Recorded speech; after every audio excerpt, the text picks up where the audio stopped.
Before sunrise, the Alpha King would tear through his own pack for her, but it began with a growl, low and furious. "Who touched you?" The question rippled through the great hall like a blade drawn slow from its sheath. 5 finger-shaped bruises on an Omega servant's arm. That's all it took to unravel a kingdom. But Willa wasn't just a servant. She was the mate bond that shouldn't exist. The girl born under a blood moon whose wolf had been stolen before she could even speak. The last survivor of a massacre. And someone had just put their hands on her. What the Alpha King did next would be called madness by some, justice by others. But to him, it was simple. You don't touch what's mine and expect to see another sunrise. This is the story of an impossible mate bond. How a king looked at a wolfless girl and saw his equal. And how a woman who'd spent her whole life being told she was nothing unleashed a power that would bring 5 territories to their knees. Sometimes the most dangerous thing in the world isn't the monster everyone fears. It's the one they underestimated. Alpha King Leo stood at the head of the council chamber table, every muscle coiled tight, his eyes flickering between silver and molten gold. The scent hit him the moment Willa entered to refill the wine decanters, the stench of another male's aggression clinging to her skin. Then he saw the bruises. "Everyone out." His voice was barely above a whisper, but it carried the weight of absolute command. Chairs scraped, robes rustled, the massive oak doors slammed with enough force to rattle the iron sconces on the walls. In seconds, only Willa remained, frozen beside the carved table with the wine pitcher trembling in her hands. She'd served in the castle for 2 years. 2 years of keeping her head down, her eyes averted, her presence as invisible as possible. 2 years of pretending she didn't feel the Alpha King's gaze following her through corridors, of ignoring the way her heart raced when he entered a room, the way her skin prickled with awareness whenever he was near. She told herself that the pull she felt toward him was just foolish fantasy, that a servant, a wolfless nothing, had no business feeling anything for a king. She'd been wrong on all counts.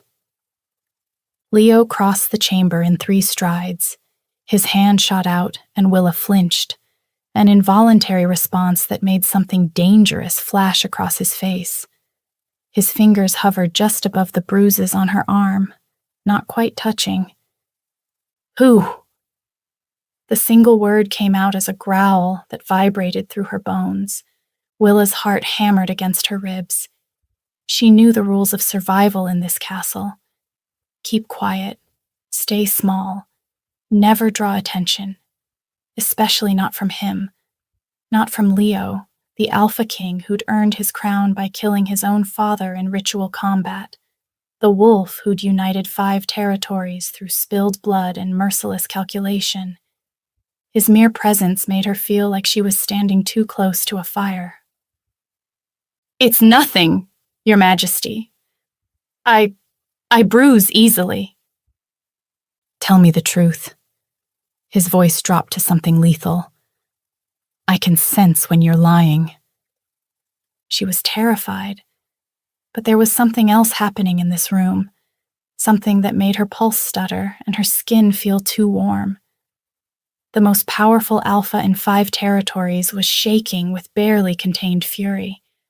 Not at her, but for her. His gaze kept dropping to her lips before he forced it away. "Who touched you?"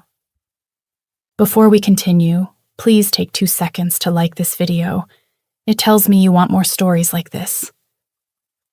The bruises were from Beta Corwin, the king's second in command.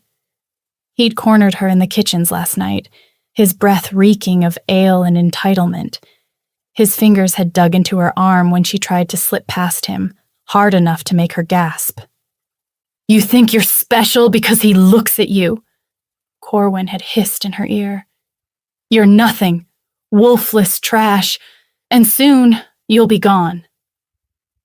She'd managed to wrestle free before it went further, but not before his grip left evidence.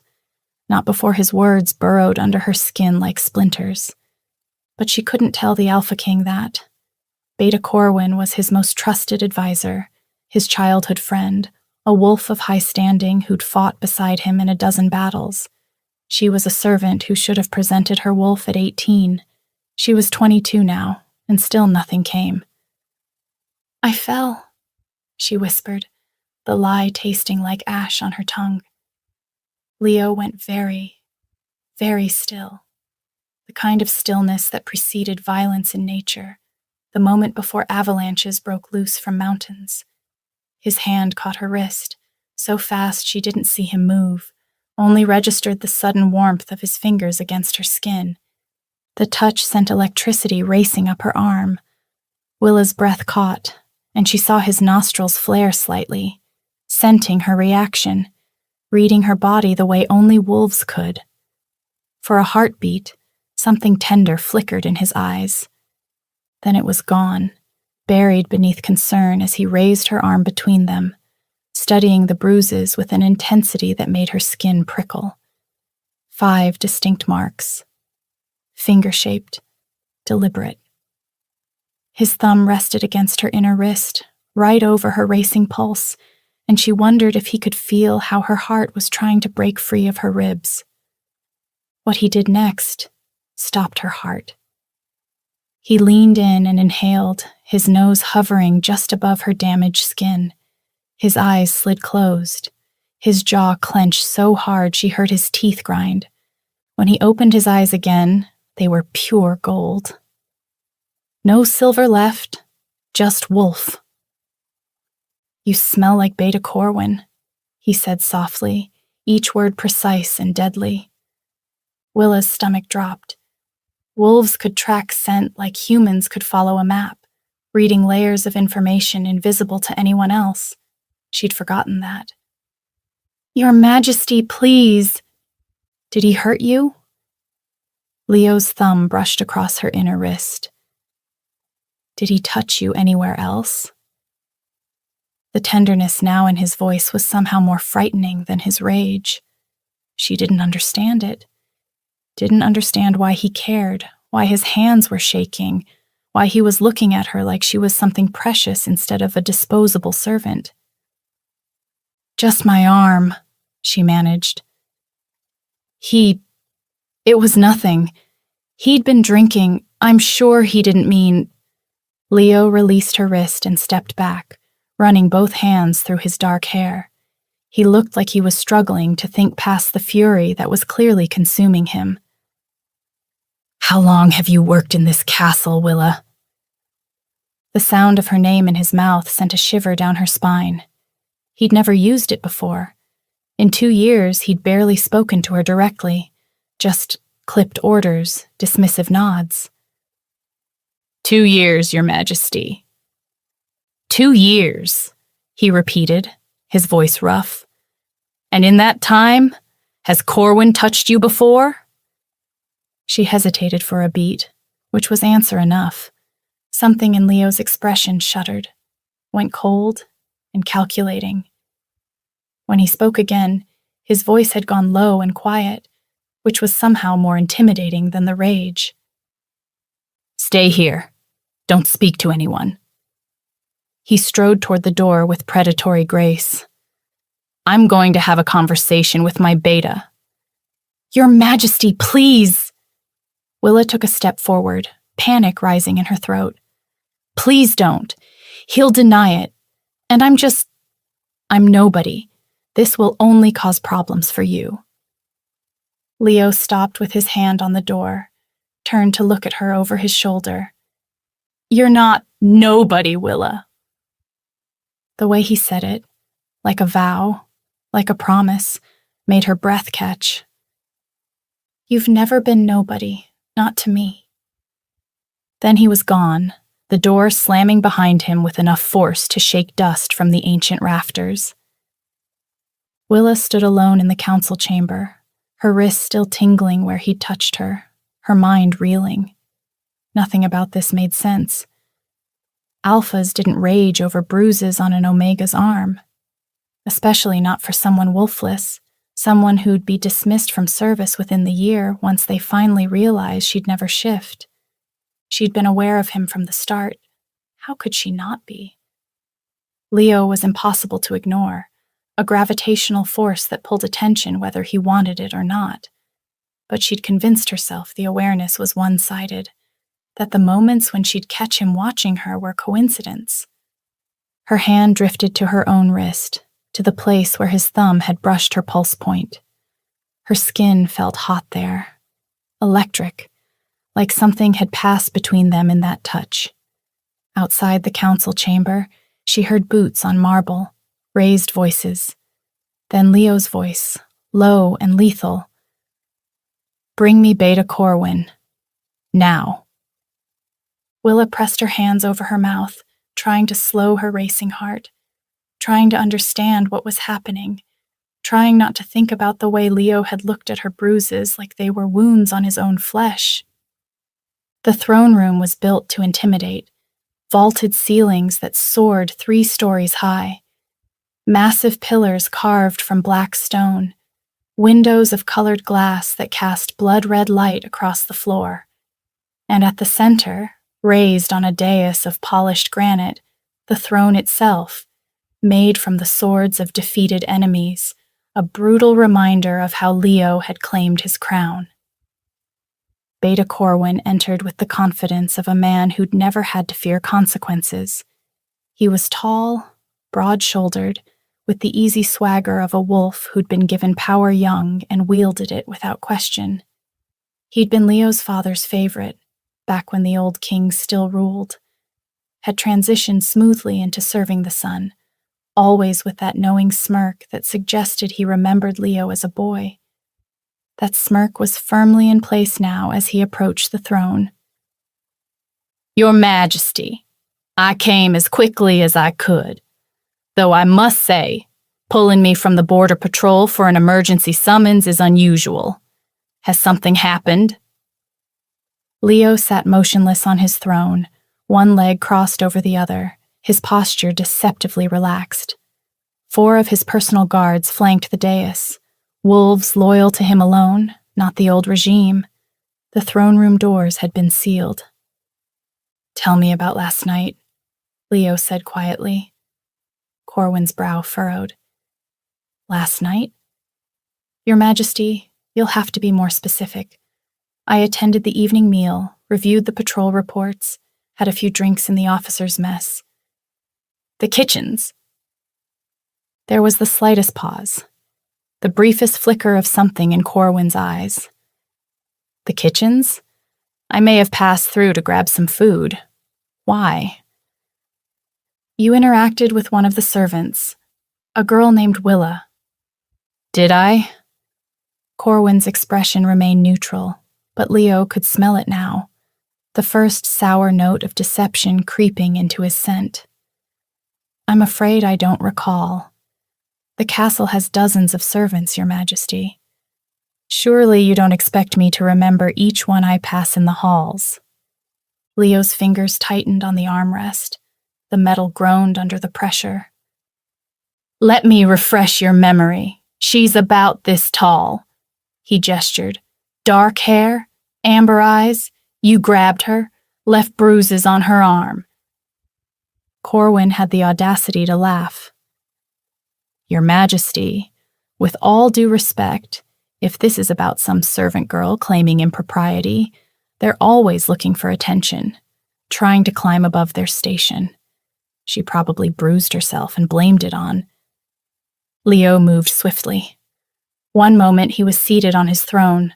The next, he had Corwin by the throat, slammed against a pillar hard enough to crack the stone. "Choose your next words very carefully," Leo whispered, his face inches from Corwin's, "because they might be your last." Corwin's eyes widened, his cocky facade finally cracking. He clawed at Leo's hand, gasping for air. "Your Majesty, I can smell you on her." Leo's voice was barely human now, his wolf bleeding through every word. "Your aggression, your intent. Don't insult us both by denying it."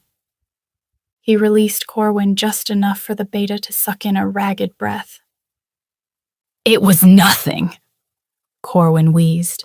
Just a bit of fun. She's wolfless. Fair game. The punch happened so fast, Corwin didn't see it coming. One moment he was talking. The next, his head snapped sideways with a sickening crack, blood spraying from his split lip. She is not fair game. Leo's roar echoed through the throne room. Corwin spat blood onto the floor, his eyes blazing with sudden defiance. What is this really about? Why do you care so much? Understanding dawned across his face, followed by something uglier. Oh, I see. You want her for yourself? Something dangerous shifted in Leo's chest.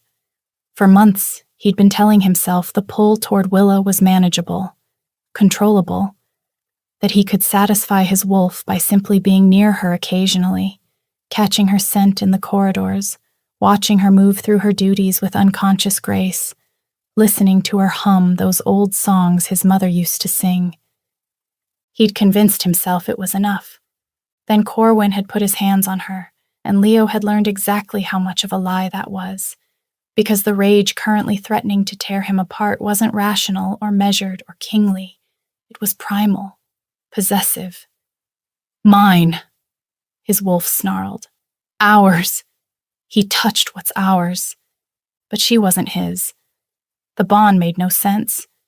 And exposing it now, before he understood it, before he could protect her from the consequences. Corwin laughed, jarring Leo back to the present. You can't be serious. Her? You're losing your mind over a wolfless Omega? His laughter turned vicious. Does she even know? Does she know the great Alpha King has been sniffing around her like a... This time, when Leo hit him, Corwin's head bounced off the pillar. The beta crumpled, dazed. Tell me why you touched her, Leo said, deadly calm now. I want the truth. Corwin looked up at him, and something shifted in his expression. The mockery drained away, replaced by cold calculation. When he spoke again, his voice was steady despite the bleeding. You really don't know, do you? What she is. Leo went still. Explain. I was trying to drive her away. Corwin wiped blood from his mouth. She's dangerous, Leo. More dangerous than you realize. Her name is Willa, Leo said softly. And you're going to tell me exactly what you mean by dangerous. Corwin pushed himself up against the pillar, wincing. 22 years ago, there was a prophecy. A dying oracle spoke it to your father on his deathbed. Well, before you put him there. Corwin's smile was bitter. She said, a she-wolf born under the blood moon will bear the heir who ends the royal line. Leo's expression didn't change, but the guards in the room felt the temperature drop. Your father became obsessed, Corwin continued. He ordered a census of every female child born during that blood moon cycle. 12 girls, all from different packs, different territories, and he made sure none of them would ever become she-wolves. What did he do? Leo's voice was barely a whisper. He hired a blood witch, had her perform a ritual on each girl before their 5th birthday, before their wolves could fully bond with them. The magic ripped the wolves away, locked them somewhere unreachable, made the girls essentially human. Corwin met Leo's eyes. Your father thought he was saving the kingdom by thwarting the prophecy. The throne room was so quiet Leo could hear his own heartbeat thundering in his ears. Willa was born under a blood moon, the last one of the 12 still alive. Corwin's voice carried an edge of regret. The others? Accidents, mostly. A fall here, an illness there. Nothing that could be traced back to anyone. but enough to ensure the prophecy couldn't come true. Leo's hands were shaking. You've been killing children. For 20 years, you've been murdering— Not me, Corwin said quickly, defensively. I only learned about it 5 years ago, after you took the throne. Elder Sam has been handling it. He and the other loyalists to your father's memory. They believe they're protecting you. What do you believe? Corwin was quiet for a long moment. 3 months ago, I noticed the way you look at her, the way you find excuses to be near her, the way your wolf goes absolutely feral when other males are in the same room. He laughed, sharp and humorless.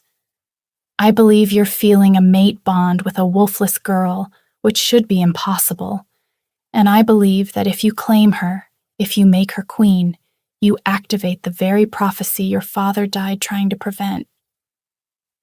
Leo's mind was racing. Corwin had just named the thing Leo had been too terrified to acknowledge, even to himself.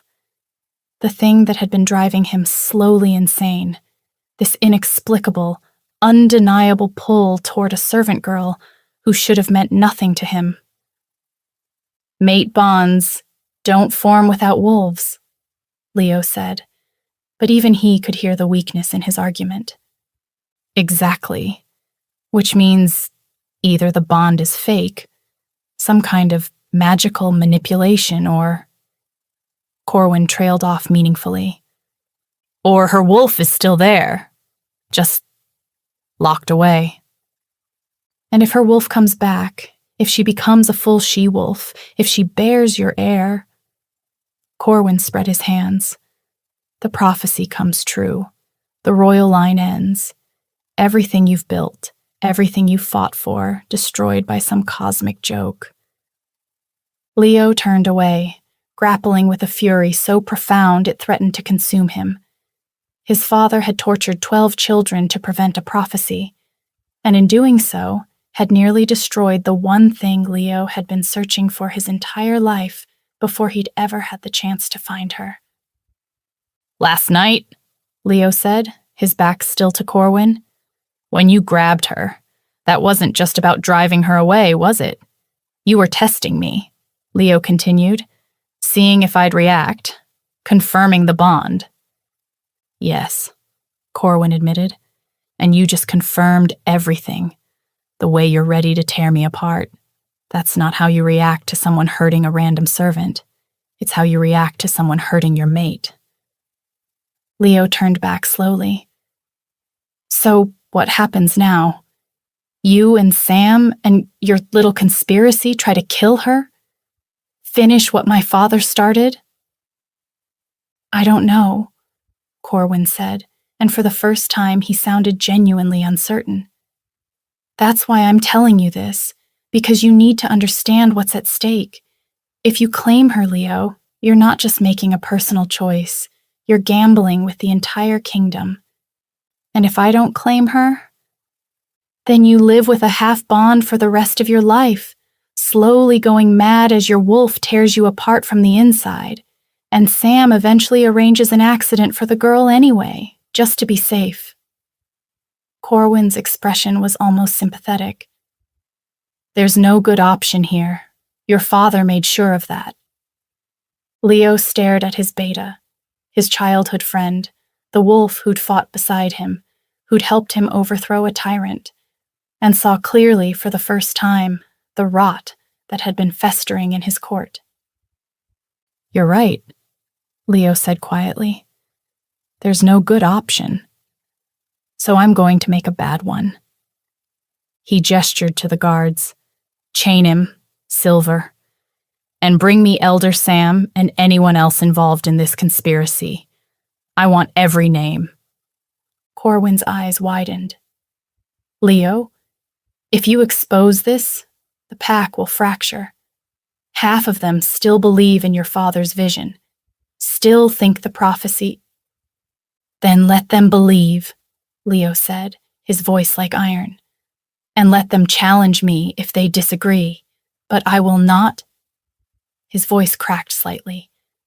I will not become my father. I will not reject my mate to maintain a rotten peace, and I will not let anyone else touch what's mine. As the guards moved forward with silver chains, Corwin laughed in disbelief this time. You're going to start a civil war? Over a wolfless girl? Willow was still in the council chamber when Leo returned. She'd been pacing, her mind cycling through possibilities, fears, and the phantom feeling of his touch on her wrist. When the door opened, she spun around, words already tumbling out. Your Majesty, I'm sorry, I shouldn't have. Sit down. The command in his voice made her obey before she could think. She sank into one of the council chairs, watching as Leo locked the door behind him and then just stood there, his back to her, his shoulders rigid with tension. He looked exhausted. Not physically. Alphas didn't tire easily, but emotionally, like something inside him had cracked and he was barely holding the pieces together. Without thinking, Willa stood and crossed to him. Leo. He turned at the sound of his name, his actual name, not his title. She'd never used it before, had never dared. The look on his face stole her breath, raw and vulnerable. Nothing like the cold king who'd left this room an hour ago. Don't, he said roughly. Don't come closer.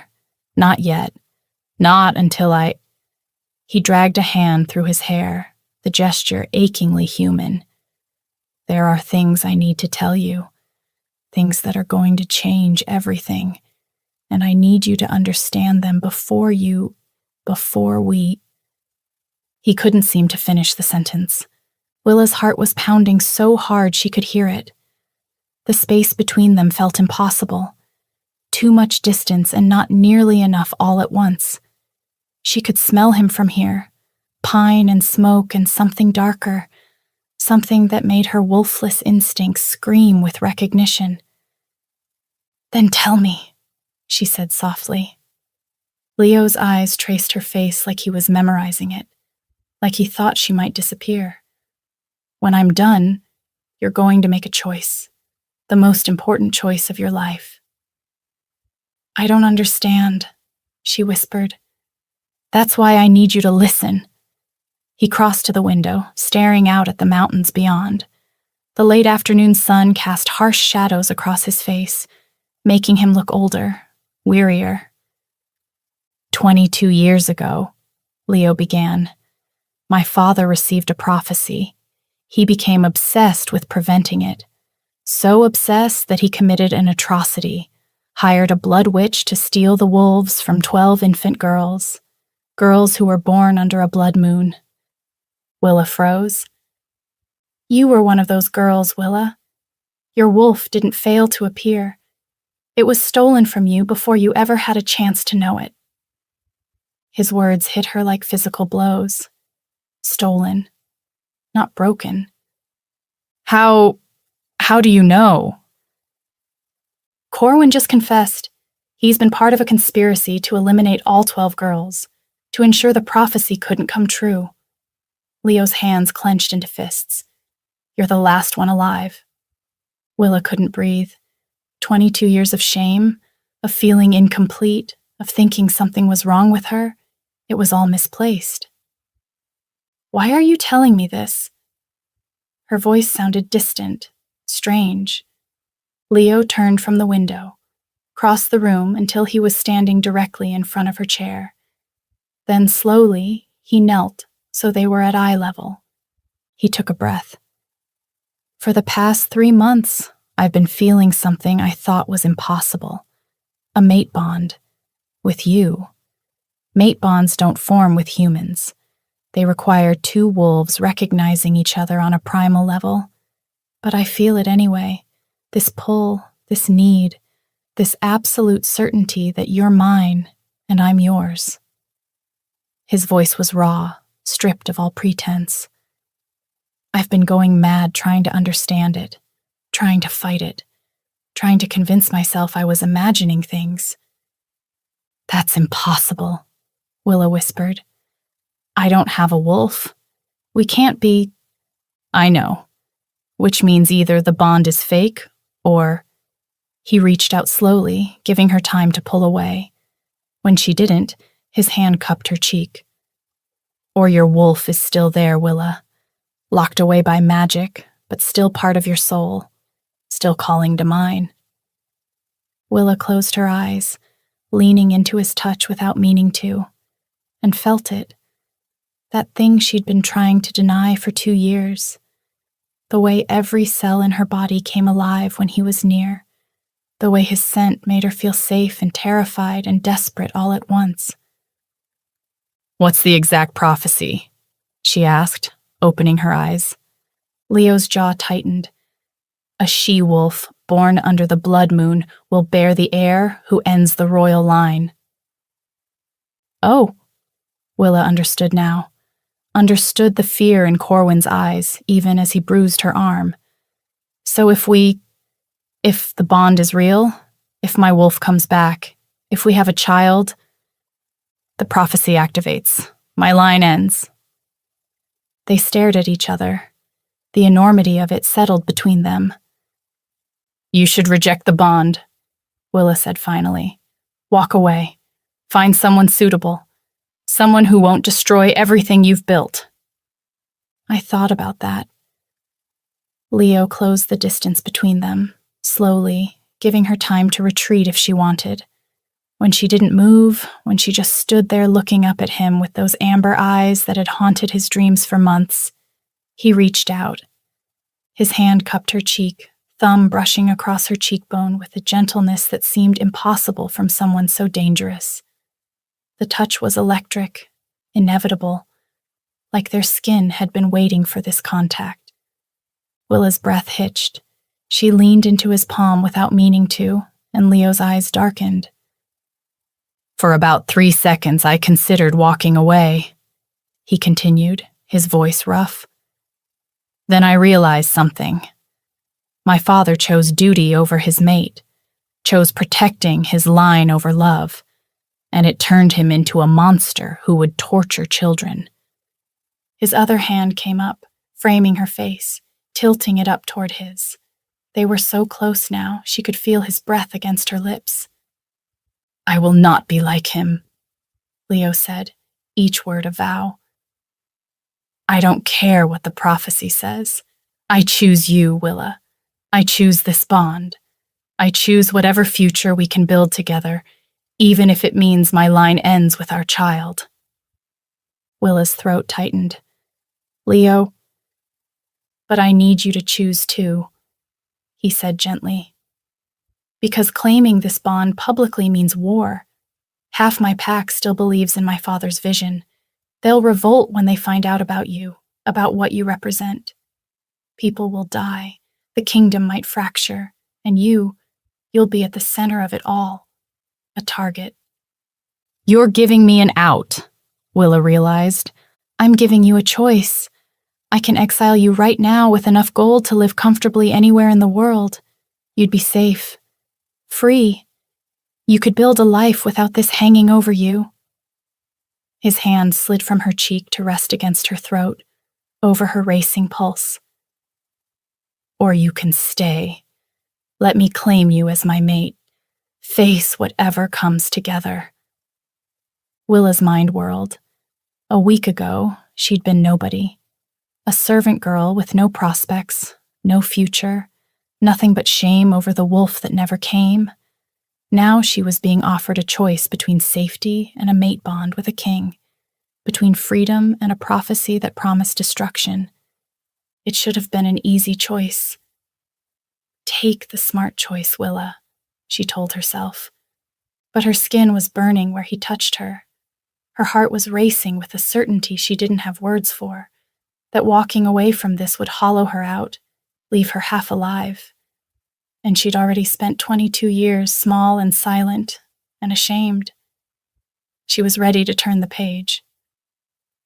I have a question. Do you believe the prophecy that our child would end your line? Leo was quiet for a long moment. Prophecies are slippery things. They come true, but rarely the way people expect. My father thought ending the line meant death. But maybe it just means change. Maybe it means the old ways die and something new is born. He smiled, sad and hopeful at once. Or maybe I'm a fool trying to justify what I want. I want you, Willa. I want to know what color your wolf's fur would be. I want to watch you come into your power. I want to fight beside you and argue with you and wake up with you every morning until we're both old and gray. His voice dropped to a whisper. I want everything my father tried to steal from us. Then I'm staying, she said. Leo's eyes blazed gold. Willa! I'm staying, she repeated, stronger now. I'm choosing you. I'm choosing this bond. And if that means war, if that means becoming a target, she reached up, her fingers wrapping around his wrist. Then at least I'll finally know what it feels like to choose my own fate. For a moment, Leo just stared at her. Then he surged forward, his forehead pressing against hers, his breath ragged. You're sure?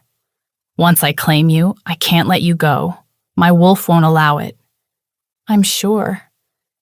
Even knowing what it will cost? Even then. Leo pulled back just enough to meet her eyes. Before sunrise, Willa, I'm going to tear this pack apart. I will execute every traitor, challenge every wolf who thinks they can take what's mine. It will be violent. It will be brutal. And you're going to see exactly what kind of monster I can be. You're not a monster, Willa said fiercely. I am.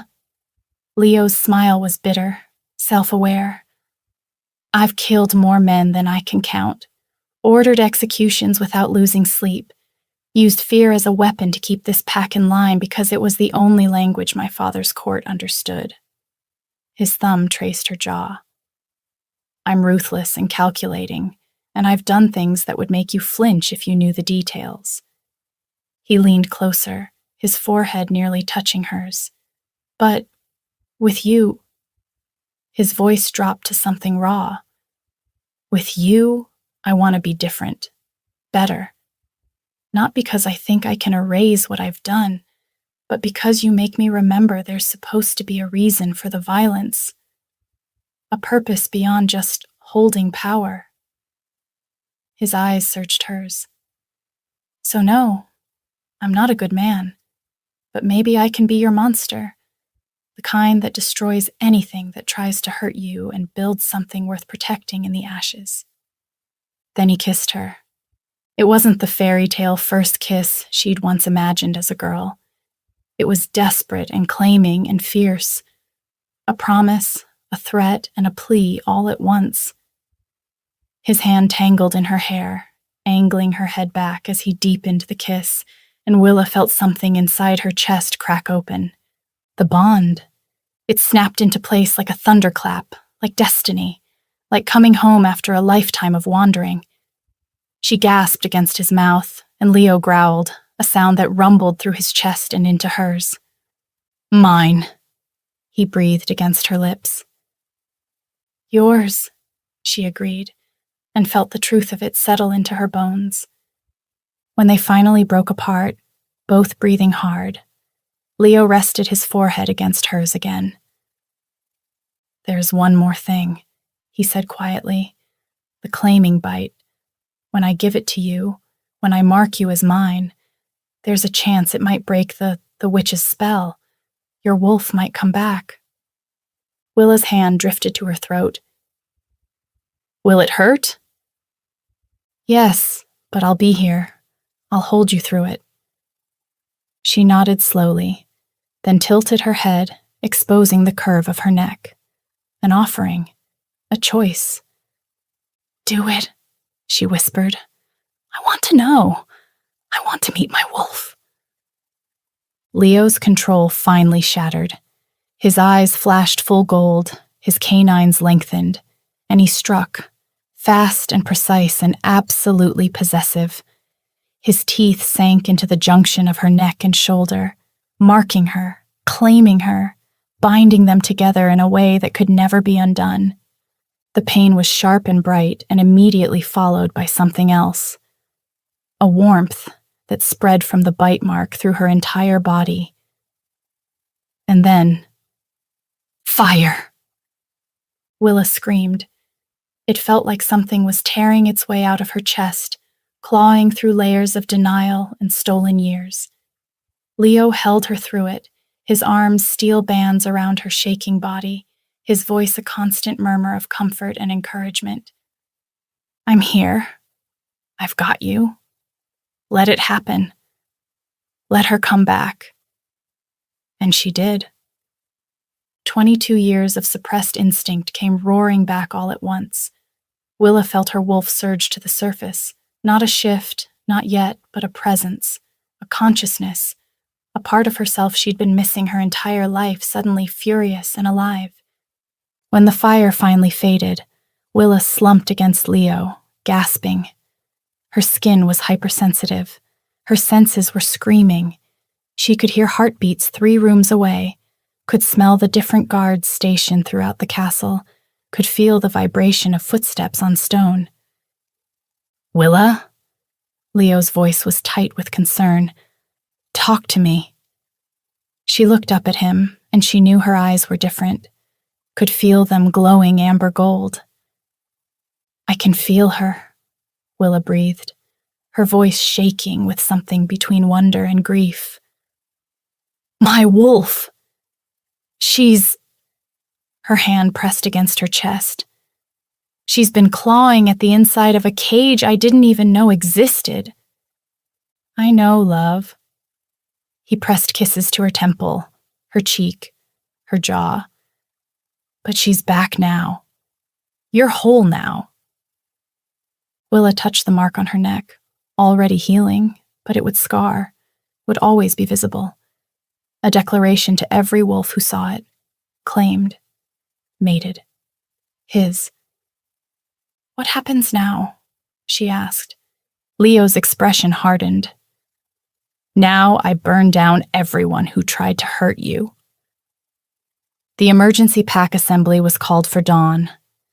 Every wolf in the territory was summoned to the great clearing outside the castle, a space usually reserved for celebrations and ceremonies. Today, it would host something else entirely. Leo stood on the raised platform, Willa at his side. She wore a simple dress, her hair loose, the claiming mark on her neck deliberately visible. She could feel hundreds of eyes on her, could smell the confusion and suspicion and anger rolling off the assembled wolves. They knew something was wrong. They just didn't know how wrong yet. My wolves, Leo began, his voice carrying across the clearing. I've called you here to witness justice and to make a choice. He gestured, and the guards dragged out Beta Corwin, chained in silver, his skin already blistering from the contact, followed by Elder Sam and 3 more council members, all of them bound, looking a mix of defiant, terrified, or resigned. Whispers rippled through the crowd. 22 years ago, Leo continued, his voice ringing with authority, my father committed an atrocity. He ordered a blood witch to steal the wolves from 12 infant girls, children whose only crime was being born under a blood moon. He did this to prevent a prophecy, to protect his line.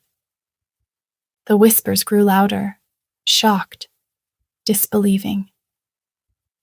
These wolves, Leo pointed to the chained prisoners, continued his work. They've spent the last 2 decades murdering those girls. 11 are dead.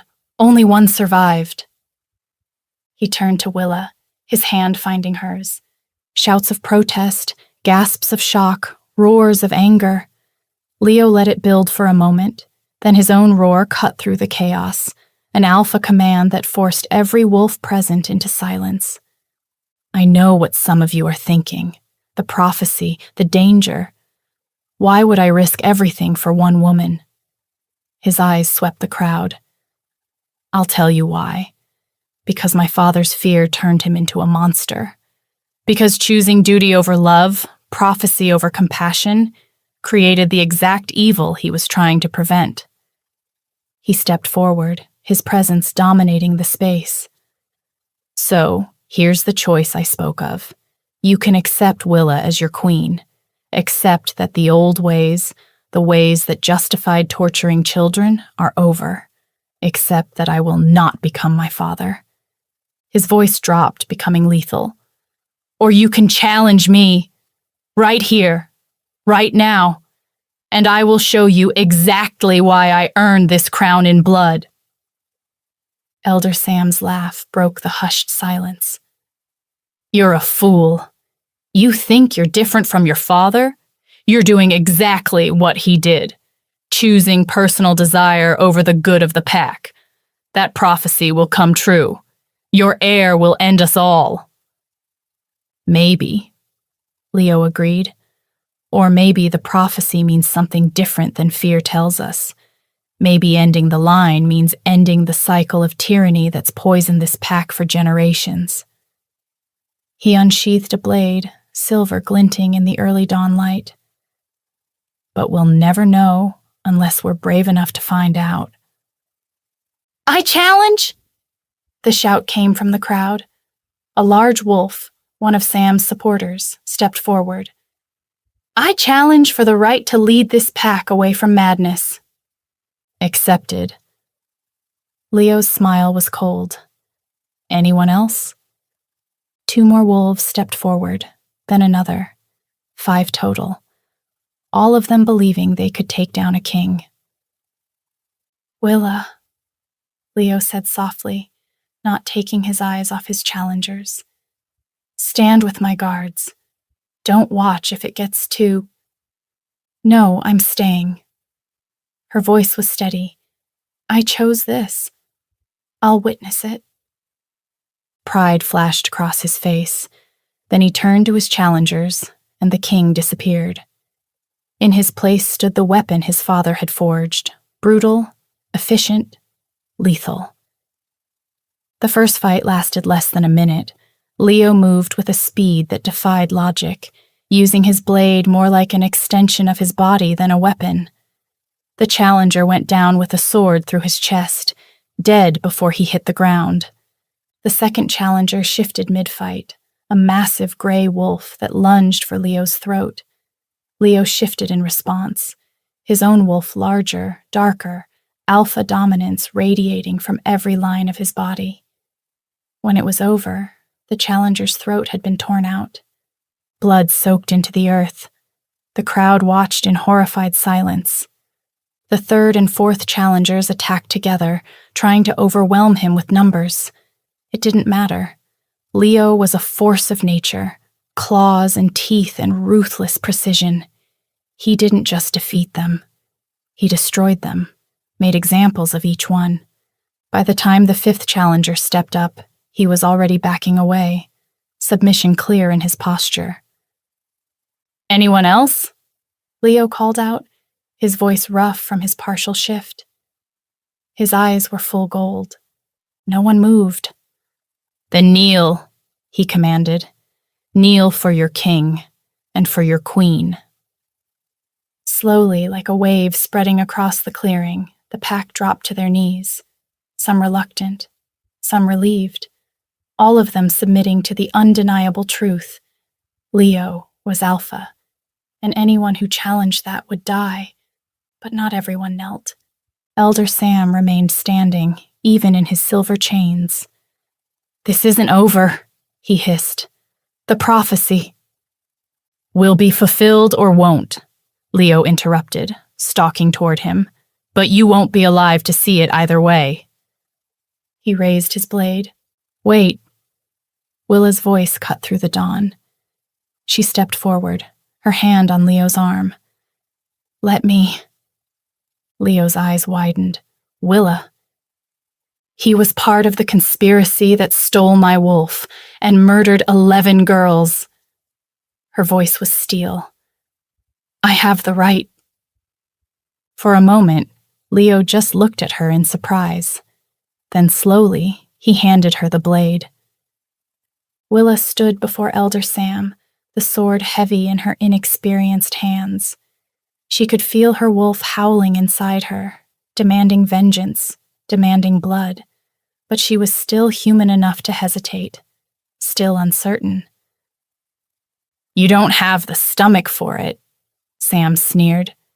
"You're weak, broken. Even with your wolf back, you'll never be—" Willa drove the blade through his heart. It wasn't graceful, it wasn't clean, but it was final. When Sam slumped forward, dead, Willa let the sword fall. She was shaking, the reality of what she'd just done crashing over her. Leo was there instantly, pulling her against his chest, his hand cradling the back of her head. "I've got you. You did what needed to be done."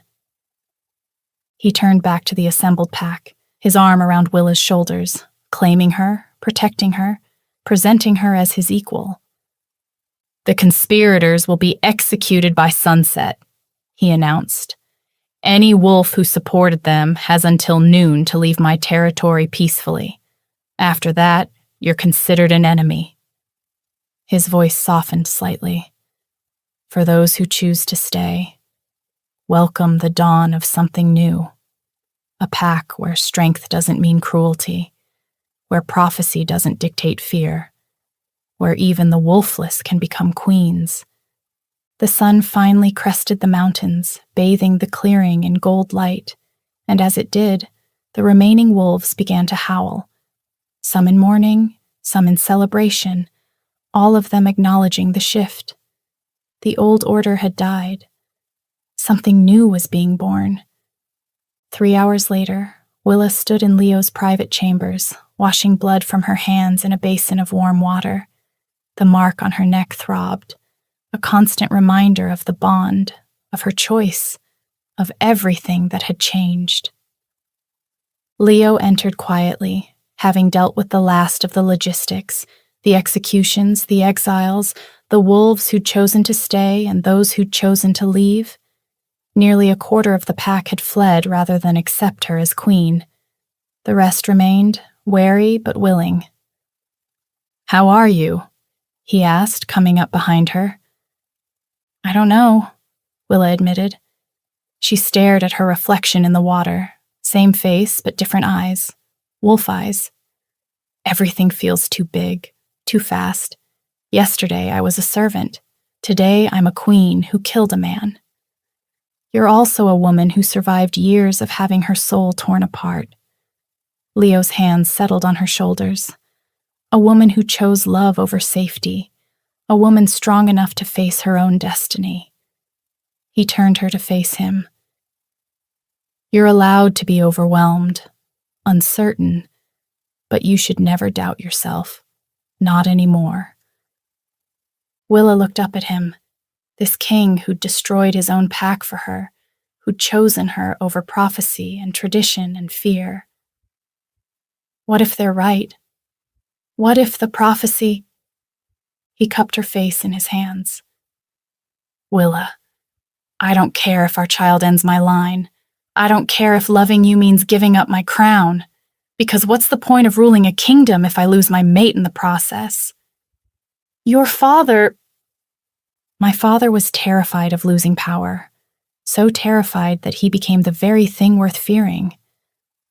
Leo's smile was sad. "I'm terrified too, but not of prophecies. I'm terrified of becoming him, of letting fear turn me into a monster who would hurt innocent people to protect an illusion of control."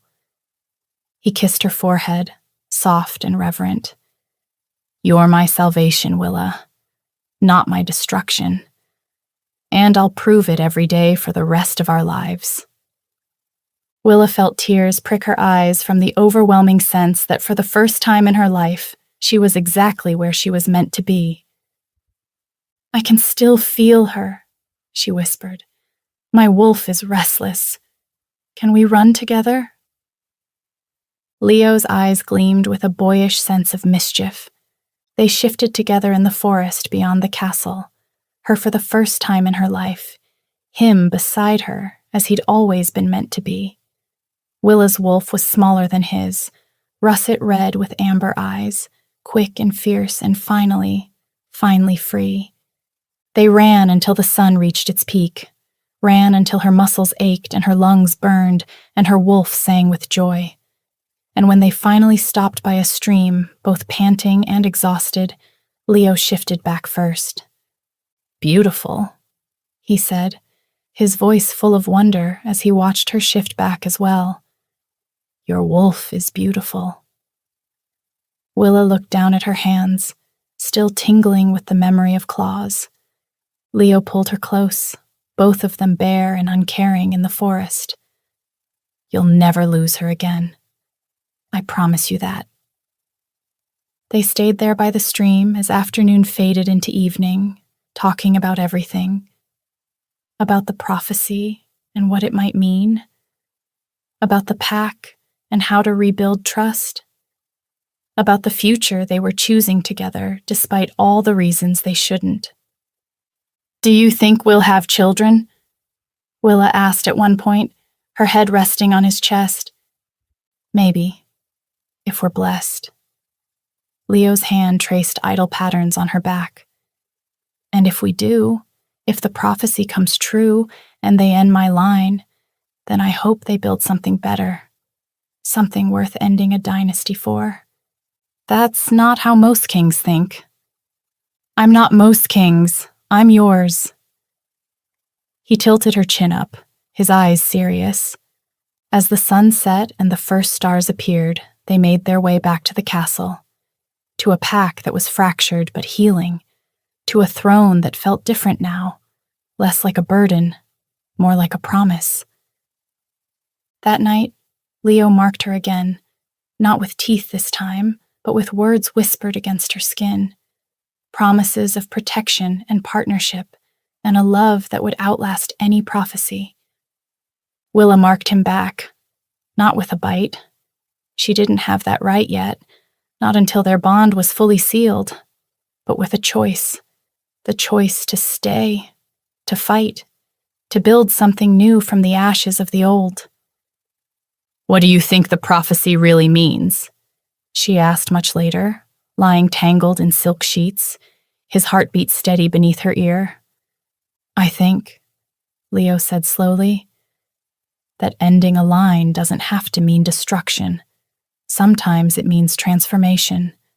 Sometimes the best thing you can do for a kingdom is let the old ways die so new ones can grow." "And if our child is meant to end your line, then I'll teach them to end it with compassion instead of fear, with love instead of cruelty, with the knowledge that some things are worth more than power." He kissed the top of her head.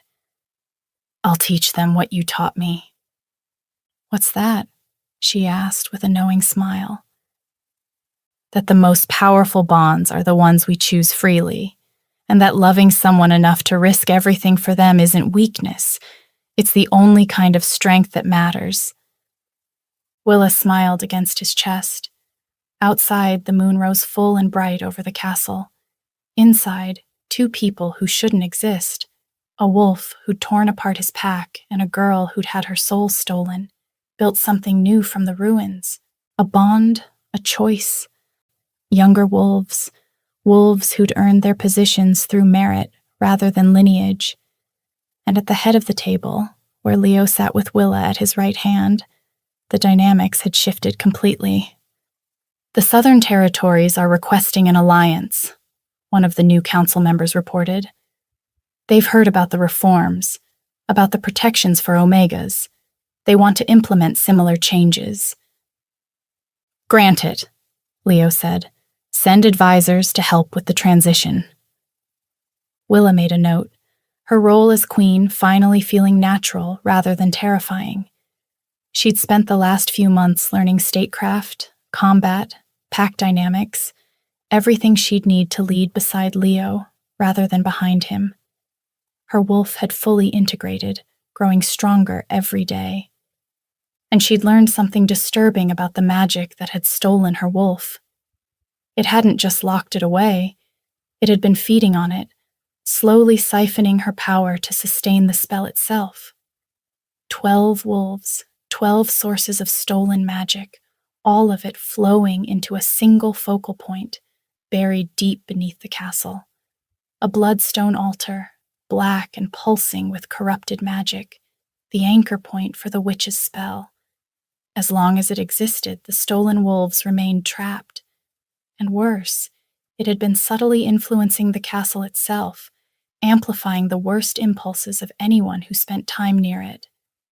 Paranoia, cruelty, fear. Leo's father hadn't just become a monster on his own. The magic he'd commissioned had been poisoning him for 20 years, feeding his worst instincts until he couldn't tell where his own darkness ended and the spell's influence began. Destroying the altar had been Willa's first major act as queen. When she shattered it, she felt the rush of power returning, not just her own wolf, but the echoes of the 11 girls who hadn't survived. Their wolves recognized her as their sister, their last hope, and gave her what remained of their strength before finally finding peace. She was more powerful now than most alphas. It terrified some wolves. It thrilled others. It made Leo look at her with pride and desire, and something deeper, a recognition that she was his equal in every way that mattered. "There's one more item," Leo said as the council meeting drew to a close. His hand found Willa's under the table, squeezing gently. "Willa and I have an announcement." The room went quiet. Willa took a breath and smiled. "I'm pregnant."